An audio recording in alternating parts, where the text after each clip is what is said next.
How's it going, guys? Super Jim here. Welcome back to my Road to Gold Shotguns here in Call of Duty Ghosts multiplayer. Still working on the gold camo for the Bulldog. We're going to play a couple of cranked games here. This first one is on Strike Zone. I'll be running the support package for both of these games because I'm probably going to be dying a lot because it's cranked mode. It's crazy, running around like a headless chicken and trying to get kills. They're very short, frantic gameplays, these ones, as you would have noticed in the last video I put up of Cranked. But on my road to gold here for the Bulldog, I've actually only got one last camo to unlock before we get the gold, and that is the blue camo, for which I need only 6 rescue kills. I don't know why I'm shooting at my teammate there, probably too used to playing free-for-all where every man is against me, but anyway. So yeah, I need about 6 rescue kills, and that's why I'm playing some of this team-based gameplay here. I played a bit of Domination, I played a bit of Blitz, which is pretty interesting. I'll try and show you guys a few games of that before I end this series. And also I'm playing Cranked. They're all fun game modes, but I'm more of a free-for-all specialist, if you like. If you don't know how Cranked works, basically once you get a kill, you get that timer which you can see in the middle of the screen, and you have to chain your kills to keep alive. Otherwise, if the timer runs down and you don't get a kill, you explode and die. So that is what you want to avoid doing. Yeah, but this map is pretty cool because it's got what Infinity Ward call their dynamic map events. In this case, it is the most extreme of any map in that regard, because if you get a K.E.M strike, the whole map changes in a blown up version of itself. And basically, when you get a care package like I'm throwing down here from a field orders, in this map you have a much higher chance of getting a K.E.M strike if you are the first person to deploy a care package. Unfortunately, I get unlucky there and we actually get the SATCOM, which kind of sucks, but 9 times out of 10 you get the K.E.M in this map, probably because Infinity Ward wanted to show off how cool their dynamic map event was. But in the next game after this one, I'm going to show probably the second most extreme dynamic map that we have for Ghost, or some people have for Ghost, but we'll get to that a little bit later on when this game is over. And just roaming the corridors here. Tried to get the slide knife on this guy and failed, but we shot him in the backside anyway. I've already got, there's a special badge you get for the slide knife kill. It's pretty easy to get actually. If you catch people unawares, just slide up behind them and knife them in the thighs or whatever. And yeah, Bob is your proverbial uncle. I don't know why I was trying to knife there. I mean, I don't think I needed to reload or anything. It's still baffling every time I watch that. Run into the middle of 2 players and try to knife the thin air between them. Always a bad idea.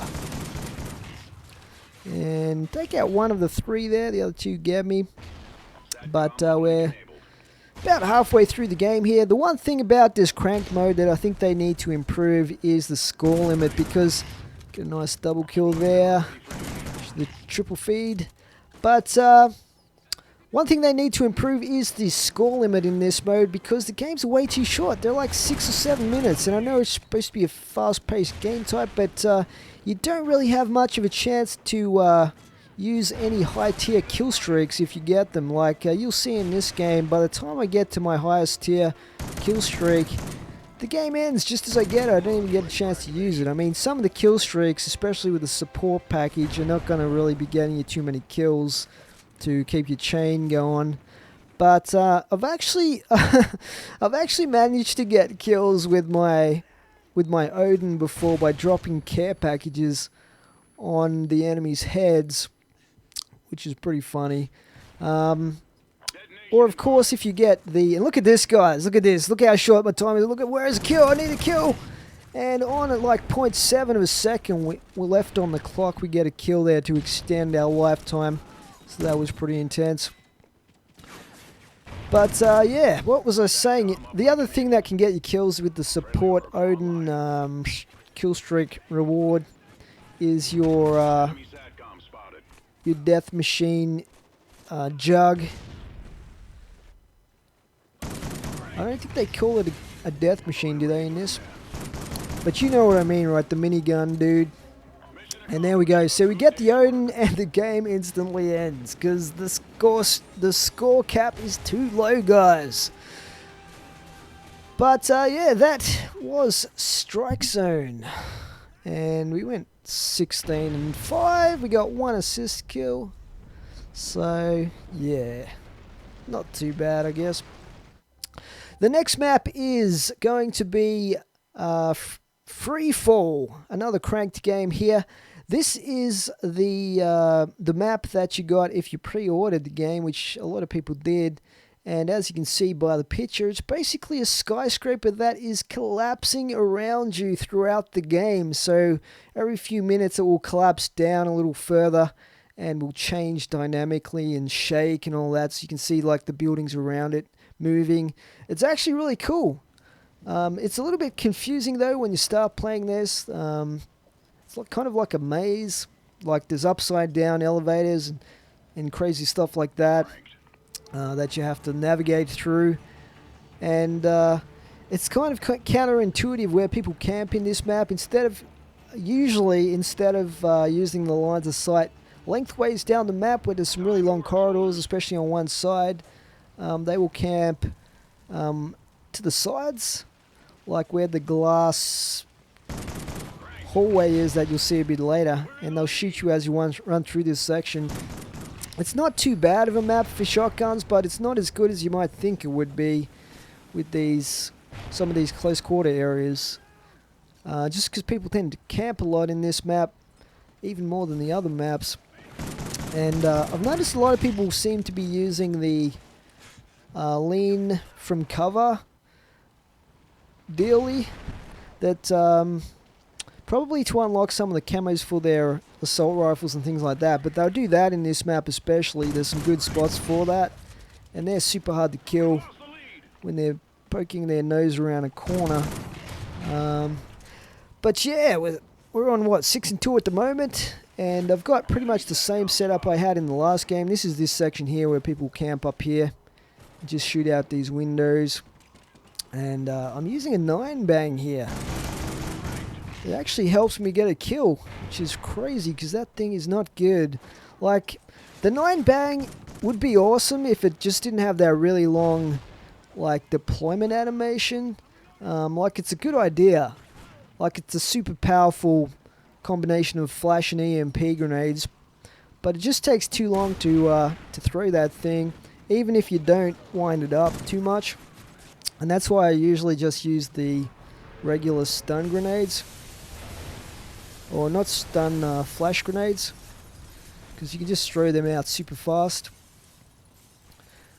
And there's what I was talking about there, the building collapsing a little bit.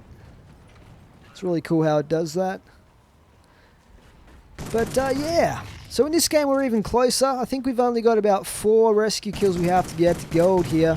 Now once I do get gold unlocked, which I might get in this game, or very soon if we don't get in this game, I'm going to show you guys a game with the Bulldog, with the gold camo equipped, of course, to show it off. Get shot from behind there, which is never good. And then we'll move on to the next shotgun we have out of the three remaining shotguns. I'll probably move on to the FP6 after this one. I'm not really looking forward to it because this Bulldog is actually an awesome shotgun. I really enjoy using this one. It's just an awesome shotgun. But I guess a change is as good as a holiday. Sometimes. So something a little bit different with the FP6. I'm not sure what the other 2 shotguns are going to be like. I haven't used them at all yet. I kind of want to save the experience for when I start using them in this road to gold. It would be cool if they had something like the diamond camo in Ghost, but they don't. That's kind of Treyarch's thing.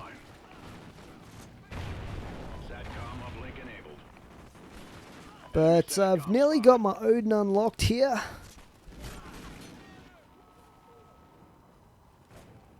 And I'm going to jump out the window and try and find some more people to kill here.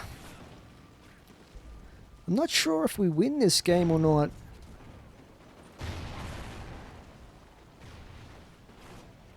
It's always good if you do.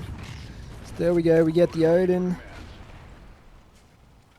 And I'm thinking about using it. I'm like, where can I put myself so I can use this thing? And I'm like, you know what? I'm just gonna die from the countdown timer if I whip it out. So we ran out of time there anyway, and we won pretty comfortably actually in the end, 101 to 51, and I get the final kill cam there with the Bulldog. So there you go, guys. A couple of games of Crank there. Hope you enjoyed that. Please remember to rate and comment. And I'll catch up with you guys in the next Road to Gold Shotguns. Thanks for watching.